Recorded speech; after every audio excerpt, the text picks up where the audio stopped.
তৃণমূল কংগ্রেসের সাথে যুক্ত একাধিক ধর্ষক রয়েছে। মধ্যমগ্রামের ঘটনা বলতে পারি, বালুরঘাটের ঘটনা বলতে পারি। ক্ষমতা থাকলেই মেরুদণ্ড, যেটা আজকে ডাক্তার সমাজরা, চিকিৎসক সমাজরা তুলে ধরেছেন, এই মেরুদণ্ড আজকে যেমন সিপিরও নেই তেমন পিসিরও নেই। যদি মেরুদণ্ড থাকে তাহলে চ্যালেঞ্জ করছি, ওই যে বালুরঘাটে আপনার যে তৃণমূল কংগ্রেসের কর্মী একটি বোনকে, একজন নাবালিকাকে ধর্ষণ করে প্যান্টের দড়ি দিয়ে গলা আটকে খুন করলো, প্রথমে তার ফাঁসি দিন। যদি আপনি শাসক হয়ে থাকেন, আপনি শাসক নন, আপনি 13 বছর ধরে ধর্ষণকে পলিটিক্যাল টুল হিসেবে ব্যবহার করেছেন। অঙ্কন কথা শুরু করবার সময় শুরুতেই অনির্বাণ বন্দ্যোপাধ্যায়ের গলায় একটা ভোটের অহংকার ছিল, শুনেছেন নিশ্চয়ই। ওই অহংকারটাই কিন্তু তৃণমূল কংগ্রেসের এখন একমাত্র সম্পদ। আমরা এত ভোটে জিতেছি, কে সরাবে আমাদের? আরও 2 বছর পর বিধানসভা নির্বাচন, আরও 5টা ধর্ষণ হয়ে যাক না, কে আটকাবে আমাদের? এইটা হচ্ছে অনির্বাণদের মেজাজ, বুঝতে পারছেন তো? আর সেই মেজাজে না বলেছেন আপনি এ রাজ্যে ধর্ষণ হলে অন্য রাজ্যে বুঝতে পারবেন মতো করে। আরে আপনি এ রাজ্যে ধর্ষণ হলে আপনার বুঝতে পারবেন। আপনার মুখে নিন্দা শুনলাম না, বিজেপির হয়ে কোটান কোট এই নরেন্দ্র মোদির ভাষায় মুজরো যত খুশি নাচুন, আমার কোনো আপত্তি নেই। আপনি কি রোজ বিজেপি কে কোনো আপত্তি নেই? সকালে উঠে বিজেপি আমার মুখে শব্দ বলতে ওঠেন, আমার মুখে অনির্বাণ রোজ সকালবেলা হতে পারে আমি ভয় পান সাবির মল্লিক বিজেপি কোথায় কোথায় কি করেছে সেটা আপনি ভয় পান, জেনে ঠিক করে গণধর্ষকদের মালা পরানোর ঘটনা কোনো অন্যায়ের বিচার হবে কি চাকরি হারানোর ভয় পান, কিন্তু আপনি আমার কথায় আমার মুখে আপনার শব্দ বসান। অঙ্কন আমার প্রশ্ন, আমি আপনার ভয়টাকে সম্মান করি বলছি অনির্বাণ, আপনি অনেক কিছু ভয় পেতে পারেন, আমি আর সব ভয় পাই না। আমি আপনার শব্দ আমার মুখে বসান না, আমার অন্য কোনো ভয় নেই, বরঞ্চ আমার একটা নির্ভয় আছে। কি যদি ভয় না থাকে, ভারতীয় গণতন্ত্রের ভোটটা মল্লিককে নিয়ে কথা বলেন, হিটলারের মল্লিককে নিয়ে কথা বলুন যদি ভয় না থাকে। অঙ্কন ভয়টা আসলে অনির্বাণ দাদের নয়, ভয়টা হচ্ছে কারণ অনির্বাণ দাকে তৃণমূল কংগ্রেস এখন গতকালকের পর থেকে বলেও দিয়েছে যে তৃণমূলকে সমর্থন করেও কেউ বলতে পারবে না, সুতরাং বলবে একজন পার্টির মতামত বলে গণ্য হবে, কিন্তু আমি পার্টির মতামত বলে গণ্য হবে, সে একটা ভোটের অহংকার বা সেই রকম একটি মানে ঔদ্ধত্য ভরা আমি কথা বলতে পারি, যেটা চন্দ্রিমা ভট্টাচার্য রাজ্যের মন্ত্রী তিনি বলেছেন যে এই আন্দোলনকে 2026 পর্যন্ত টেনে নিয়ে যাওয়ার ক্ষমতা নেই। মানে আমি এটার সাথে বুঝতে পারলাম না, 2026-এর বিধানসভা ভোট নির্বাচন রয়েছে, তার সাথে এই আন্দোলন এবং এই ইস্যুর কি সম্পর্ক রাজ্যের শাসক দল খুঁজে পাচ্ছে আমি বুঝতে পারলাম না। এবার যদি একটু পুরনো দিনের সংবাদপত্র ঘেটে দেখা হয় তাহলে দেখা যাবে সিঙ্গুরে তাপসী মালিকের ওই ধরনের নারকীয় পরিণতির পর বিধানসভায় রীতিমতো তাণ্ডব চালিয়েছিল তৃণমূল কংগ্রেস। মানে তাণ্ডব বলতে তারা বয়কট করেছিল, এই মিছিল করেছিল, কেন না শোক প্রস্তাব আনা হয়নি বলে, এবং মমতা বন্দ্যোপাধ্যায় সেইটা নিয়ে বলেছিলেন ওই বিধানসভার সামনে গিয়ে ধর্ণা দেব, সেদিনকে আইনটাই ছিল না। না এবার আমার এটাই কথা, এই মমতা বন্দ্যোপাধ্যায়ের এই স্বরূপকে দেখেই তো মানুষ 2011 সালে মমতা বন্দ্যোপাধ্যায়কে ভোটটা দিয়েছিলেন, বা মমতা বন্দ্যোপাধ্যায়ের এই চরিত্রটার জন্যই তো বিরোধী থেকে তুলে এনে শাসক বানিয়েছিলেন। তাহলে তাপসী মালিকের সময় যে রোলটা আপনি প্লে করছিলেন, আজকে আপনি শাসক হয়ে আপনি কি করে বদলে গেলেন? আপনি আজকে অভয়ার জন্য একটা শোক প্রস্তাব আনতে পারলেন না, তাহলে আপনি কি নিজের চরিত্রের সাথে, আপনি নিজের নীতির সাথে, নিজের আদর্শের সাথে, এবং যে মানুষ, বাংলার যে মানুষ আপনাকে বিরোধী থেকে ভরসা নিয়ে শাসক বানিয়েছিল, তার সাথে আপনি প্রবঞ্চনা করলেন না? 1 নম্বর কথা। 2 নম্বর কথা, দেখুন তৃণমূল কংগ্রেসের কাছে ধর্ষণটা একটা রাজনৈতিক অস্ত্র হয়ে গেছে। এই যে রেপ কালচার, যেটা অনির্বাণ দাও বলে, রেপ কালচারটাকে কিভাবে আজকে এরা প্লেস করছে দেখুন। একটা ভরা সমাবেশ নাকি ধর্ষণের বিচার চাওয়ার সমাবেশ, সেইখানে ধর্ষিতার মুখ্যমন্ত্রী বলে দিলেন ধর্ষিতার ফাঁসি চাই, মেনে নিলাম।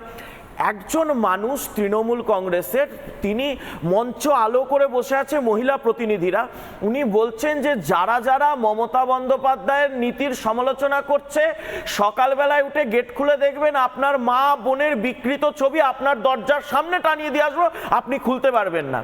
সেই লোকটাকে 1 বছরের জন্য সাসপেন্ড করেছে তৃণমূল কংগ্রেস। আমি একটু একটু থামাচ্ছি অনির্বাণ, এই 1 বছরের সাসপেনশনটা কি বিজেপিকে দেখে শেখা? মানে বিজেপি কি 1 বছর সাসপেন্ড করে, বা ওরা কি 6 মাস সাসপেন্ড করে, তাই তৃণমূল 1 বছর করেছে?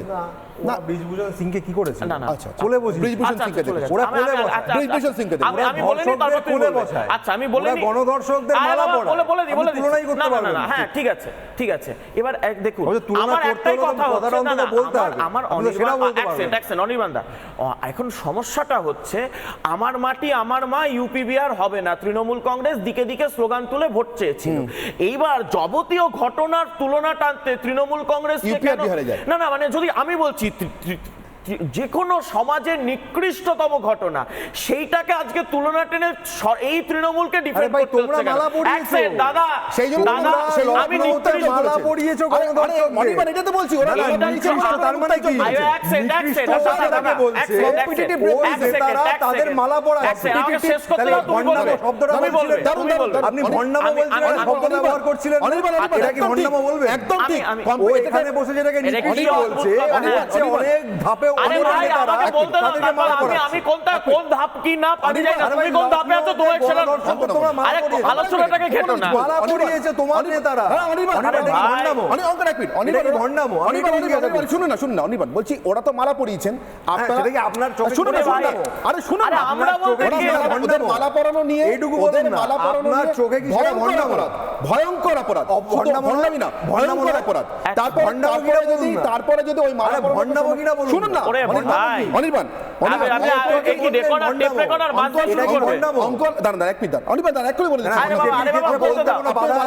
সেটা বলে দিলেই তো মিটে যাবে। আমি কি বলবো? আপনি মালা পরানো আমি চাই না আপনার চাকরি যাক। করেন কি ইয়েস না বলেন আমি চাই না অপরাধ অঙ্কন সমর্থন করেন। আরে ভাই আমার তো একটা পরিচয় আছে ভাই, আমি দলের প্রতিনিধি, তোমার মতো নয়, তোমার মতো সিভিক তৃণমূল কংগ্রেসের সাপোর্টার নয়, সিভিক সাপোর্টার নয়, আমি দলের প্রতিনিধি, আমি দলের প্রতিনিধি ভাই, আমার বলার একটা আছে। আমি শেষ করি আমরা এই যে আমি কেন অঙ্কন দত্ত বিজেপির প্রতিনিধিও এখানে বলতে পারছে যে যারা মালা পরিয়েছে বিজেপির লোক যদি হয় নিকৃষ্টতম অপরাধ, বিজেপির লোকেরাই ধর্ষণ করেছে। আরে ভাই এক সেকেন্ড শোনো রে ভাই, আরে এইখানে কথা ঘুরিয়ে দিলে হবে না, শোনো কথা ধৈর্যটা ধরো, এত ঝাল লেগেছে কেন ধর্ষকদের জন্য বলতে জিভ চুল করছে? তোমাদের সরকারি মুক্তি দিয়েছে, বিজেপি সরকারি মুক্তি দিয়েছে, এটা হচ্ছে না বিজেপির নেতারা মালা পরিয়েছে। এটা অনির্বাণদাদের এটা অনির্বাণদা বা এদের ক্ষেত্রে সমস্যাটা এটা হচ্ছে, ধরুন অরিজিৎ সিং বললেন যে এক সেকেন্ড অরিজিৎ সিং ধর্ষণ করেছিল ব্রিজভূষণ, উনি জানেন না কাছে কিছু করেনি তো, আমাকে 30 সেকেন্ড বলতে দাও রে ভাই, এবার আপনি ব্রিজভূষণেরও কাটিং করুন। এখন এটাই সমস্যা হচ্ছে, ধরুন অরিজিৎ সিং একটা গান গাইলো তৃণমূল কংগ্রেসের বিরুদ্ধে নয়, মুখ্যমন্ত্রীর বিরুদ্ধে নয়, ধর্ষণের প্রতিবাদে, সাথে সাথে দেখলেন কুণাল ঘোষের সেইখানে মনে হয়ে গেল যে বাবা, আমি বুঝতে পারলাম না, কুণাল ঘোষের আপত্তি হয়ে গেল, তৃণমূল কংগ্রেস গিয়ে অরিজিৎ সিংকে নানা রকমের গালমন্দ করতে শুরু করলো।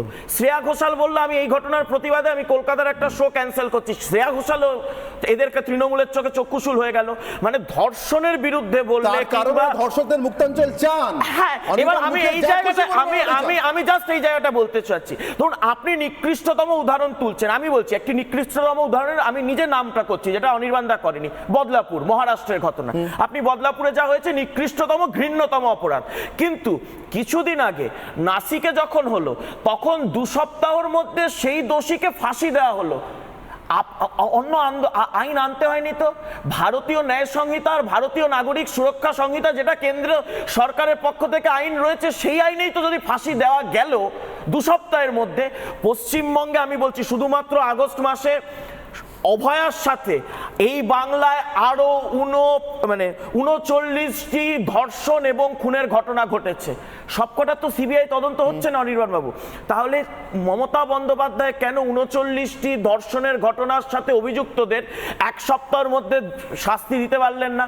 উনি এটাকে এন্ডোর্স করছেন, এবং শুধু তাই নয়, 13 বছর ধরে এই যে আজকে নাটকটা হলো বিধানসভায় যে আমরা 10 দিনের মধ্যে ব্যবস্থা করব, আমি চ্যালেঞ্জ করছি, কাটোয়ায় এই মাসে ধর্ষণ হয়েছে, মানে আগস্ট মাসে, ধর্ষক তৃণমূল কংগ্রেসের সাথে যুক্ত বলে তাকে ধরা হয়নি। তৃণমূল কংগ্রেসের সাথে যুক্ত একাধিক ধর্ষক রয়েছে, মধ্যমগ্রামের ঘটনা বলতে পারি, বালুরঘাটের ঘটনা বলতে পারি। ক্ষমতা থাকলে এই মেরুদণ্ড যেটা আজকে ডাক্তার সমাজরা চিকিৎসক সমাজরা তুলে ধরেছেন, এই মেরুদণ্ড আজকে যেমন সিপিরও নেই তেমন পিসিরও নেই। যদি মেরুদণ্ড থাকে তাহলে চ্যালেঞ্জ করছি, ওই যে বালুরঘাটে আপনার যে তৃণমূল কংগ্রেসের কর্মী একটি বোনকে, একজন নাবালিকাকে ধর্ষণ করে প্যান্টের দড়ি দিয়ে গলা আটকে খুন করলো, প্রথমে তার ফাঁসি দিন যদি আপনি শাসক হয়ে থাকেন। আপনি শাসক নন, আপনি 13 বছর ধরে ধর্ষণকে পলিটিক্যাল টুল হিসেবে ব্যবহার করেছেন। আমরা এই কথা বলতে পারি 2021 সালের পর সাবারকার লিখে গেছে ধর্ষণকে পলিটিক্যাল টুল হিসেবে ব্যবহার করার কথা।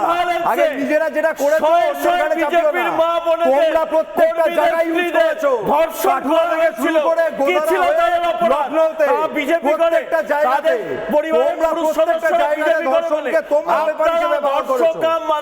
তোমরা ধর্ষকদের মালা পরানো দল ভাই, তোমরা ধর্ষকদের মালা পরানো দল। তোমরা এই আন্দোলনকে তোমাদের কিছু বলে দিচ্ছি। এই ডাক্তারদের সমাবেশেও তোমাদের কাউকে ঢুকতে দিচ্ছে না, এটা খেয়াল রেখো। এই ডাক্তারদের সমাবেশেও ওই পদবীদেরকে চিকিৎসা করা ডাক্তার কাউকে ঢুকতে দিচ্ছে না। ক্ষমতা হবে তাকে অ্যারেস্ট করার, যে যা করবে করবে, তোমাদের এখানে কেউ ঢুকতে দেবে না। বলুন অ্যান্টি রেপ যে কোনো মুভমেন্টে বিজেপি কে ভাগিয়ে দেবে, ভাগিয়ে দিচ্ছে। সাপোর্ট করে তোমাদের না হলে ভাগিয়ে এই মানসিকতা আরে ভাই রেপকে তোমরা রেপিস্টদের মালা মা পরাও, বোনেদের বিকৃত তোমরা ছবি রেপিস্টদের টানিয়ে দেব। মালা পরাও। সবথেকে খারাপ কথা ব্রিজভূষণকে কি করেছো? আমি 10 সেকেন্ড ব্রিজভূষণকে কি করেছো?